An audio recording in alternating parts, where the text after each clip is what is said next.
14 ans après la chute brutale de l'ancien dirigeant libyen Mohamed Kadhafi, son fils Cheikh al-Islam a été tué ce mardi 3 février près de Zinta, dans l'ouest du pays. Selon des sources proches, 4 hommes armés auraient fait irruption dans les jardins de sa résidence et l'auraient abattu avant de prendre la fuite.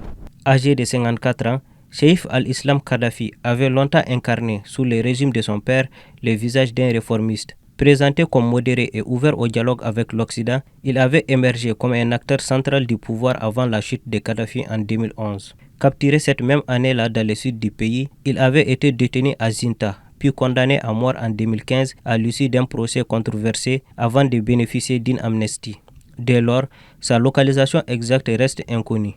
Longtemps perçu comme le successeur naturel de son père avant l'effondrement du régime, Cheikh al-Islam avait tenté un retour sur la scène politique en déposant sa candidature à l'élection présidentielle de 2021, misant sur le soutien des partisans de l'ancien pouvoir. Une élection qui n'a finalement jamais eu lieu, laissant la Libye dans une impasse politique prolongée. Selon ses proches, des problèmes liés à sa sécurité avaient été signalés ces derniers jours. À ce stade, aucune version officielle n'a été communiquée sur les circonstances de sa mort. Le gouvernement libyen, de son côté, a nié toute implication dans cet assassinat.